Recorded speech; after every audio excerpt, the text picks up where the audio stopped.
Got it.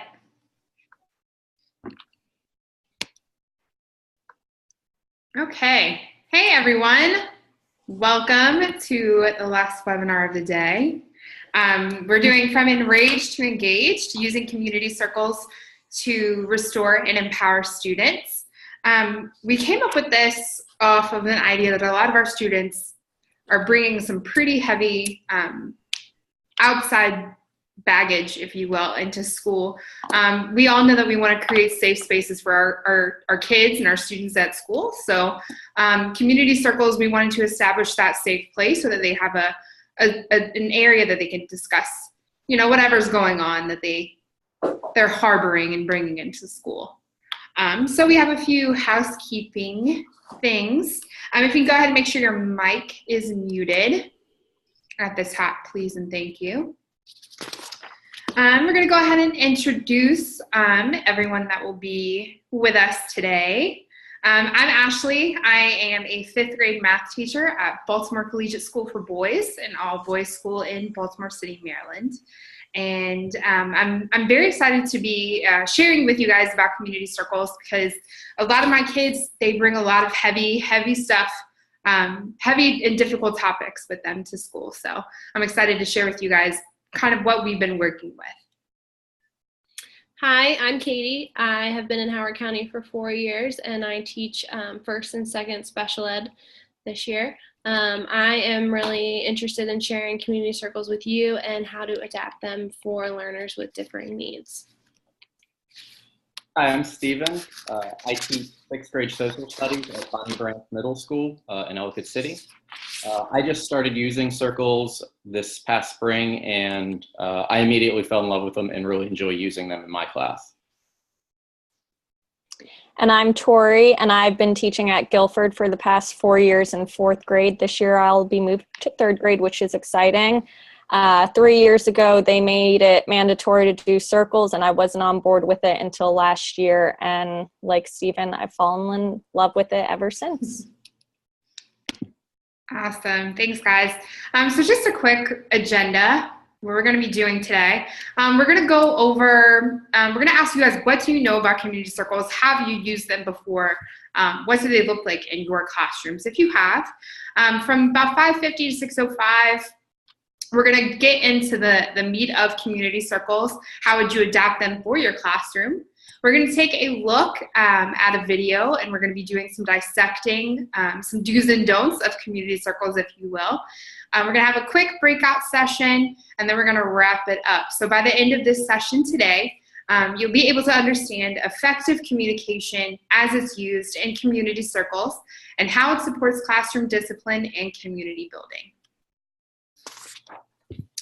All right, so we have a quick poll question for you guys.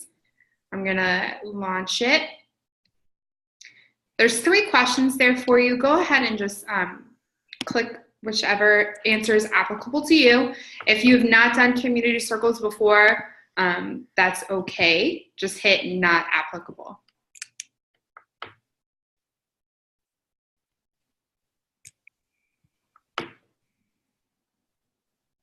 Looks like everyone's almost voted.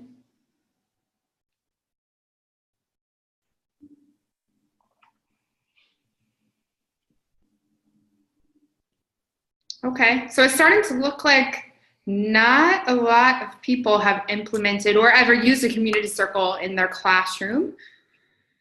Waiting on one more.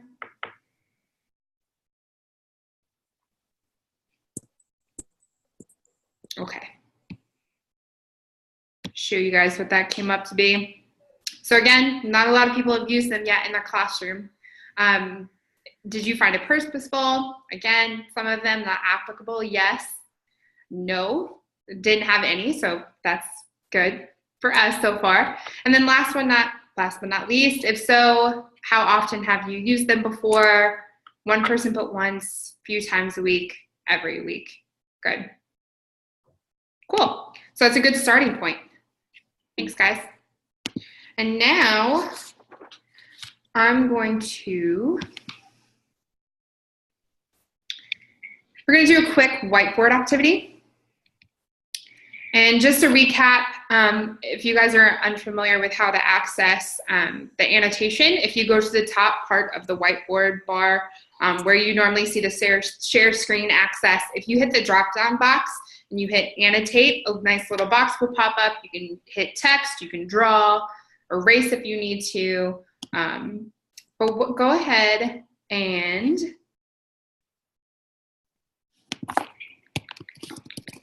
yep, Lawrence, that's a good point. Restorative justice, restorative circles may have been used. Yep, restorative circles. They kind of fall in the same category. But yeah, restorative circle, community circle. So what I want you guys to do is write or draw, type actually. Tell me which words come to mind when you use a community circle. What do you think is the sole purpose of a community circle? And it can be 1 or 2 words, short phrase. What comes to mind when you think of community circles, restorative circles? What do you think its purpose is? Safe zone, heavy. Building trust, good. Building relationships, restoration, that's a good one. That's a really good one. Togetherness, connecting, respect. I'm gonna move some of these around.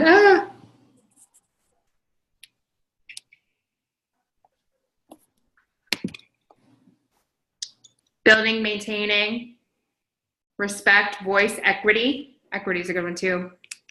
Getting to know everyone gets a chance to respond. Teamwork, working together towards a common goal. Good. So a lot of these words and phrases that you're seeing are a big part of what we're going to be discussing today.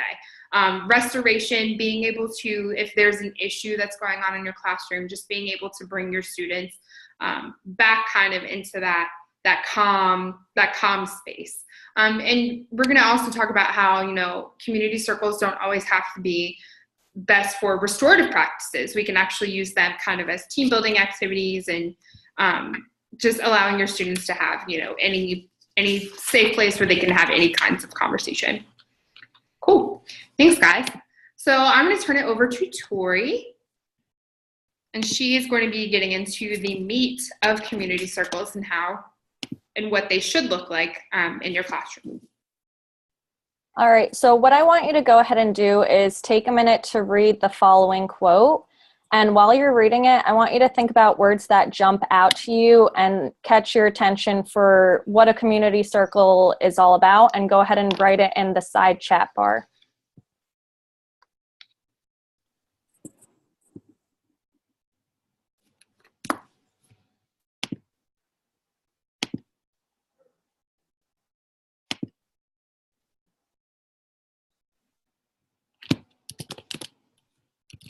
Great, I'm seeing communication, communities, justice, clear agreements, conflict resolution, authentic, definitely support.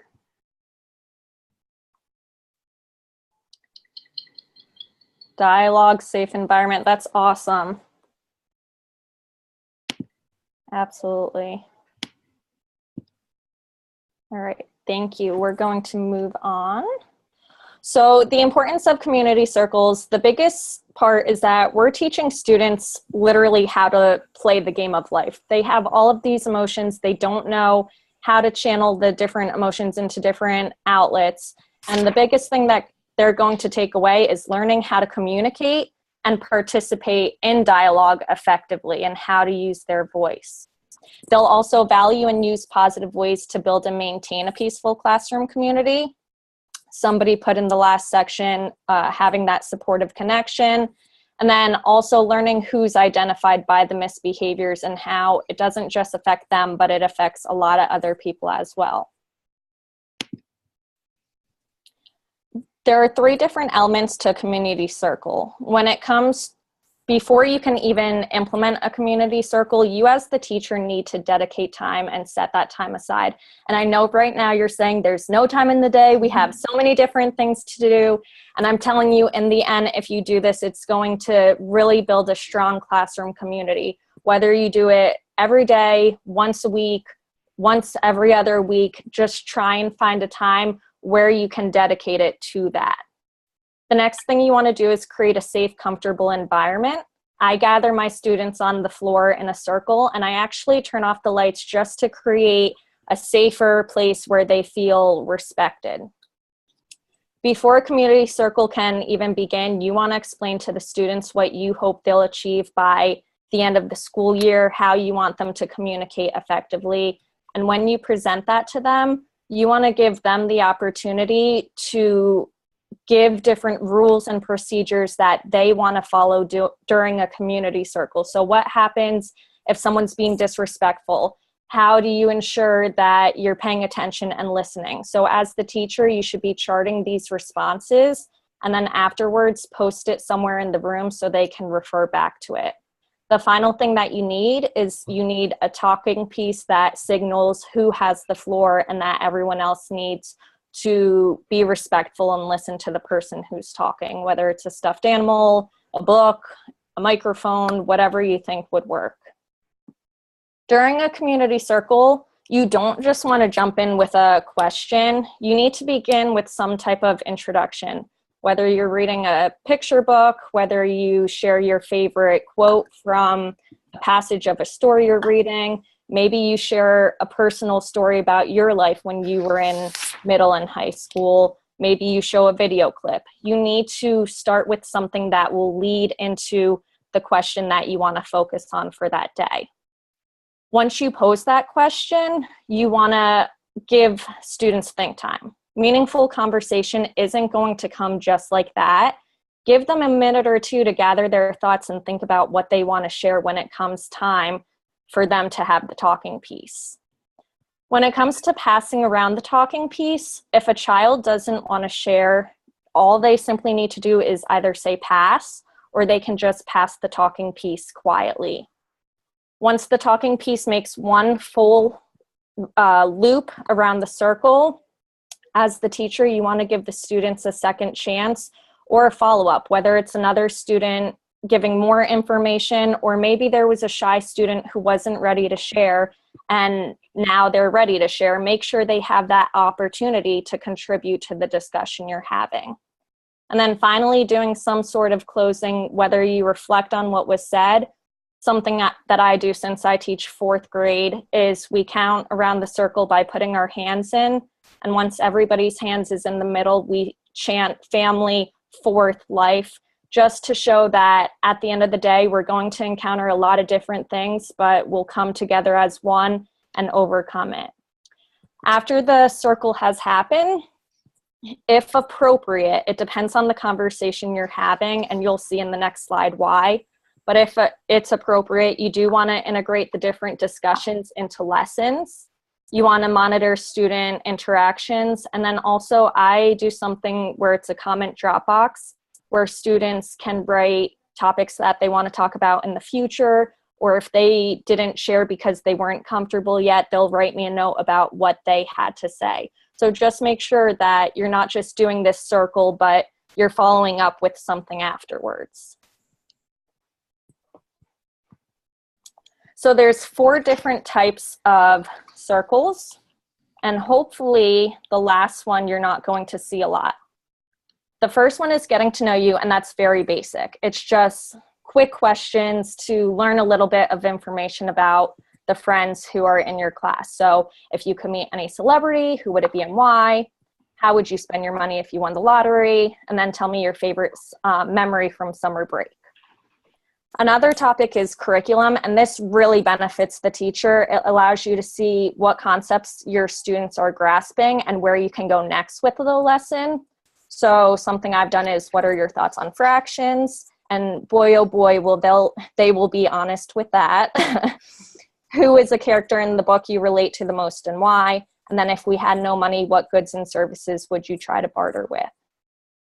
The next topic gets a little bit deeper, and that's the community building one. And it really lets you know who the person is on a personal level, not only inside the classroom, but what's happening outside. So what change would you like to see in your community? What was a struggle you faced and how did you overcome it? When was a time you felt outside of your comfort zone? And asking these questions allows the children to see that they're not the only ones who are going through different things, and their classmates might give them suggestions on how to handle or go about different scenarios that they're facing. The last topic is the restorative circle, and that's the whole point of this. And it's if something were to happen in the class and all of the students are really upset and distraught by it, then you need to gather them together to talk about how they're feeling. Hopefully you don't see this a lot, but the reason you need the other 3 topics is to build that communication, to build how they're speaking to one another, how they're getting their emotions out, so that when it comes time to having this disaster in the classroom, they're able to communicate how they're feeling. So questions might be, how are you feeling? How did the incident affect you? How did the incident affect others? That is a huge part. I always ask, what do we do now? How do we move forward as a family? And then what are different strategies we can use to channel our emotions? Okay, we are going to do a quick chat activity. If you could open up your chat and just type in, what is one question that you think that you could ask your students at some point during the course of the school year? So thinking about the different questions that Tori just shared with us, how do you think that you could use it? What kind of questions could you ask?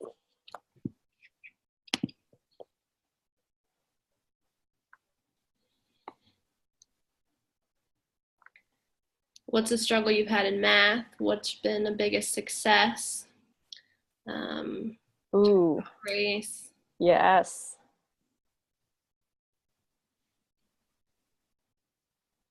David asking about juggling school and extracurriculars. I think that's a great one for students to be able to take responsibility of their own schedules and the stresses that especially high schoolers and probably middle schoolers face.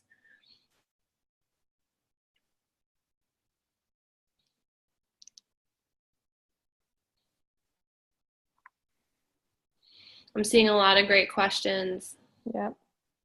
And after you're finished typing your question, you can scroll up and down and see some of the other ones that you might have missed. Awesome, everyone. Thanks for sharing. We're going to keep going. So this next topic really talks about how to make it applicable for your students. So we realized that all of our participants maybe have a different class size. They might have different demographics of students. You might teach different content levels or different grade levels, or you might switch classes and you might see hundreds of students throughout the day and you think, how can I implement this into my classroom? How does this match what I'm teaching? The great thing about community circles is you can use them anytime during the day. They don't necessarily have to be in the beginning. You can start your day off on a good note and do it right away in the morning after announcements, or you can do it throughout the day if it matches with one of the lessons. The other thing about community circles is the time can vary. So you can use about 30 seconds just to check in. Maybe they give a thumbs up or thumbs down on a topic or how they're feeling that day. And you can use it for different ways. Like Tori said, social time, check in about content or even how they're feeling, check for understanding about a topic that you're covering in a certain subject area. And then this is also a really great strategy that you can use for substitute teachers. So write down the activity on your lesson plans. So that way the substitute can get to know the students a little bit before they take over your class for the day. Also, when doing community circles, we want to think about all of our differing learners. So we realize that students might come in and different things might have happened at home, and we might have different learners who are even just on different communication levels. So one thing that you can do is hand signals. You can just take the temperature of the room by asking students, how are you feeling? Thumbs up, thumbs down, or 1 to 5. So maybe 1 is, I'm having kind of a hard morning. I really don't want to be here. I'm feeling sick. Maybe 5 is, I'm great. I'm excellent. I'm ready to work. Another thing you can use is visuals. So for some of my students who might be nonverbal, or some students who might choose to and maybe they're shy and they just want to point to a picture of how they're feeling that day. You can give them a choice board of options. Students with communication devices, so just plan ahead, collaborate with your special education teacher. Maybe you need to add a certain word, phrase, or picture to their device ahead of time so that they can meaningfully participate in the community circle, as well as English language learners, other students. Collaborate with your ESOL teachers, your support staff.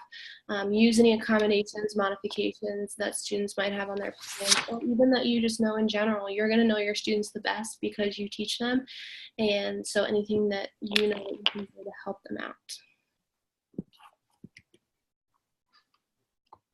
All right, so what I'm going to do is cover some do's and don'ts of community circles. A little bit of this is going to be a review of what Tori said, but I want to go into a little more detail of why you want to make sure you do it. So the first do is to sit in a circle, which seems like an obvious thing with it being called a community circle. So the reason you do a circle is because in a circle, everyone can see each other, everyone can make eye contact. It makes for a more respectful circle. If you try to do it in rows or in squares, there's problems because rows are all set up to look at a focal point in the front of the room, while squares have corners that have people kind of hidden during the community circle.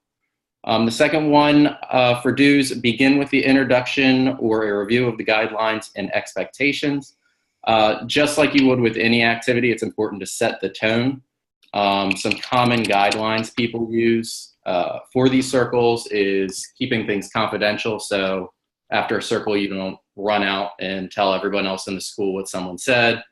You want to make sure people aren't being negative. And another one that's common is not to use other people's names in the circle or in the school to avoid things like gossip and rumors. You never want to start with just the question because, again, you're not setting the tone. You want to make sure you provide a talking piece, especially early on with circles in your class.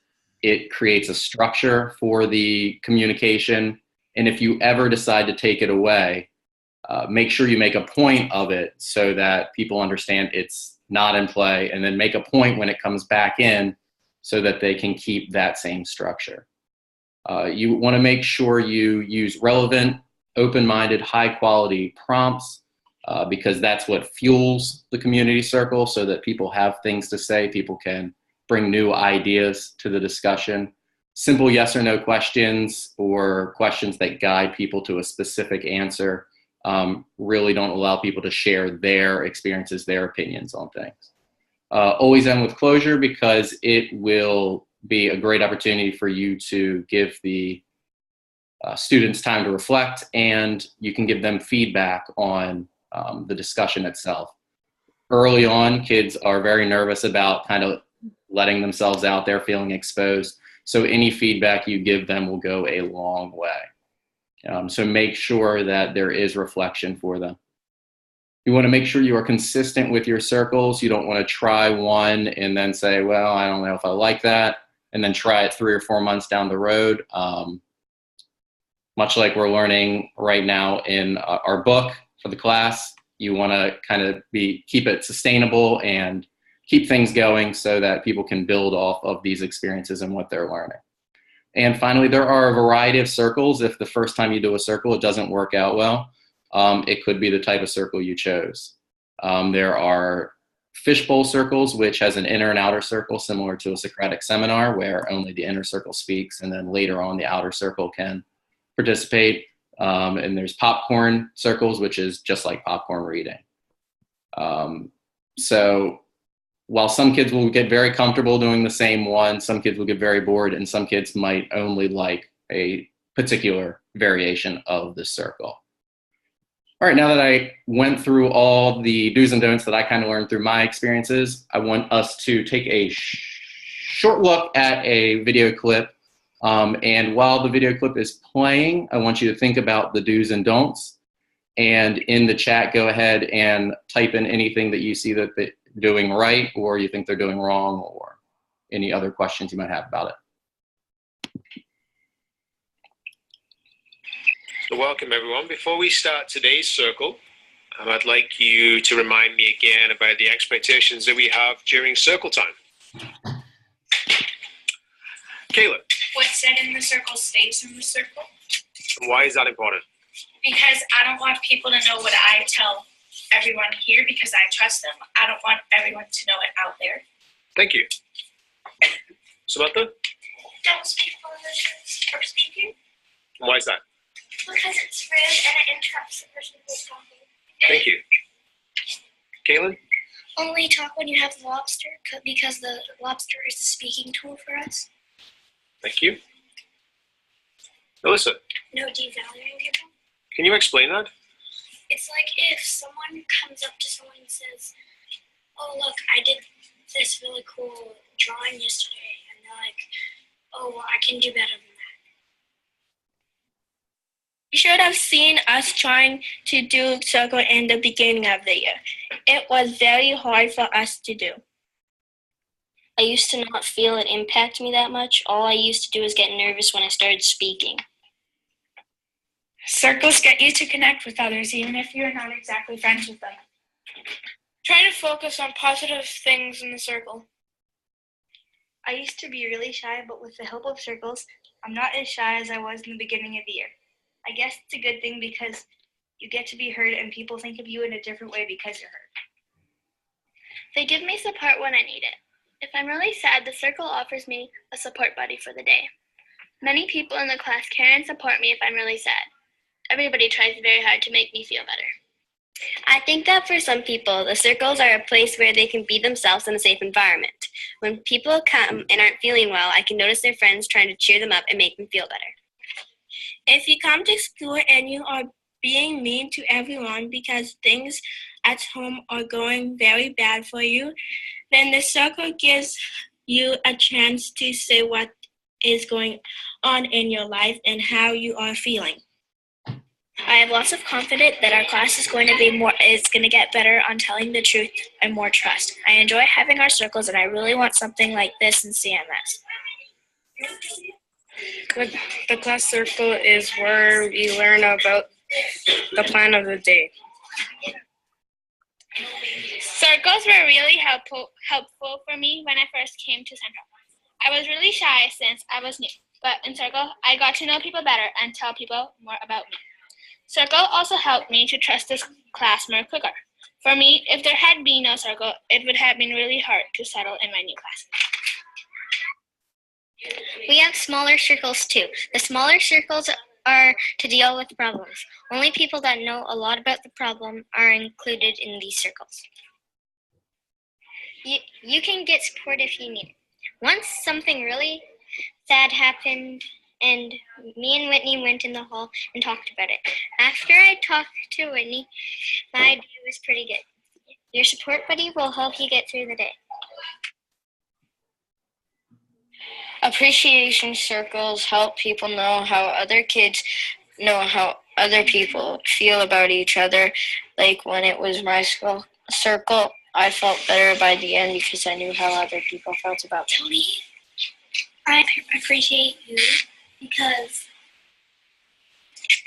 the other day you did something really, really cool and you're really, really funny, and not just because you tell jokes all the time, but because you talk really fast and sometimes you don't know what you're saying, but I know what you're saying. And it's really, really funny, and I don't want you to change one bit. Thanks.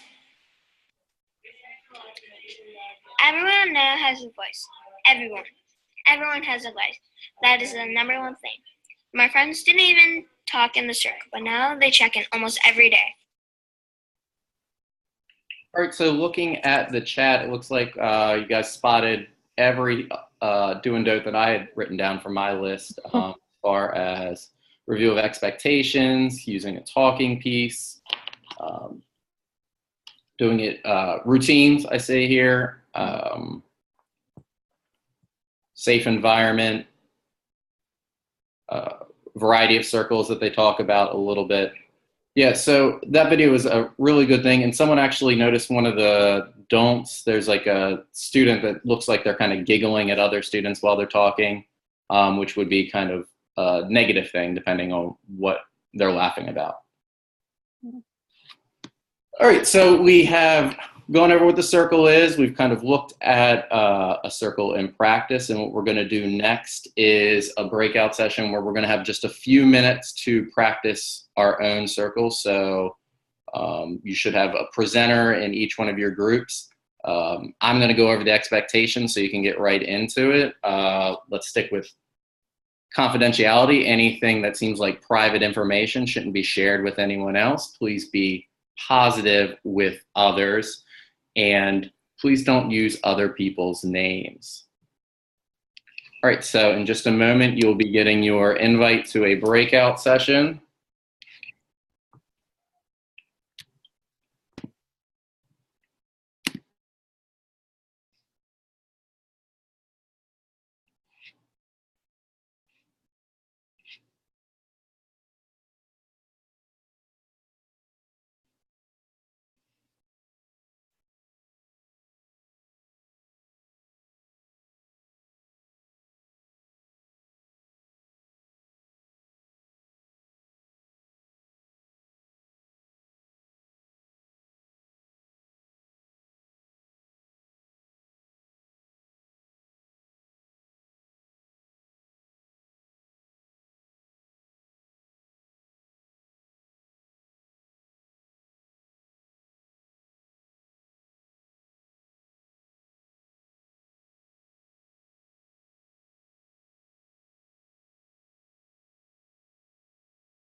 It looks like we're getting just about everyone back. Yep.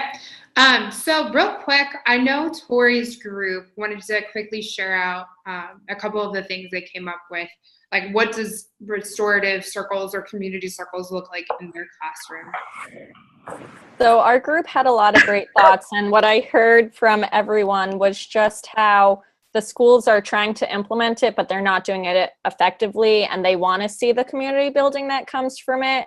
So some ideas they were sharing was formalizing their own conflict resolution strategies, using it as a warm-up, talking through the strategy, and then also using it as a closure for an independent, productive struggle lesson. Yeah, good.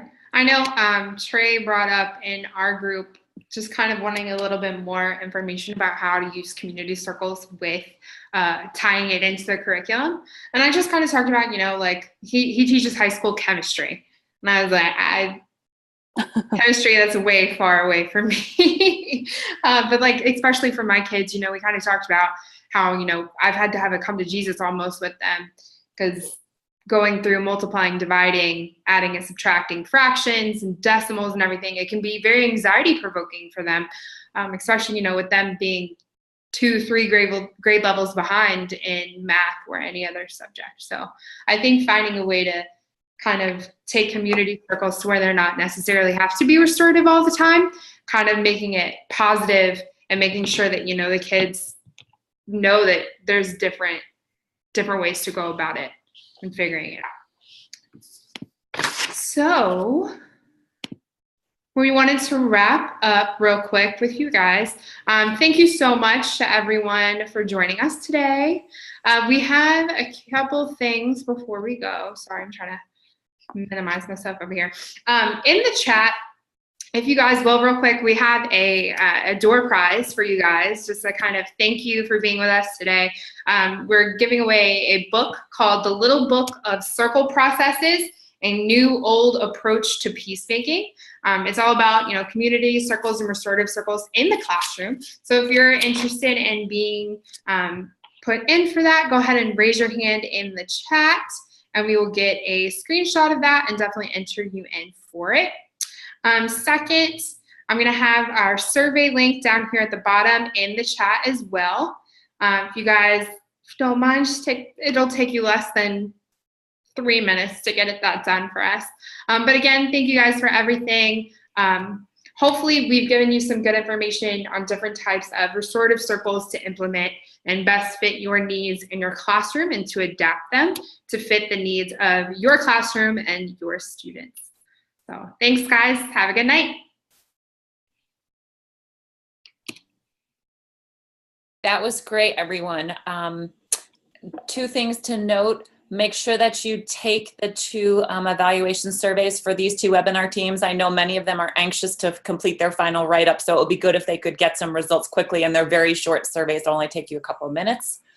Team 2, hang around for a couple minutes. And the rest of you, I will see you tomorrow for 2 more webinars. Thank you. Thanks. Oh, Ashley, you can turn off the recording. Got it.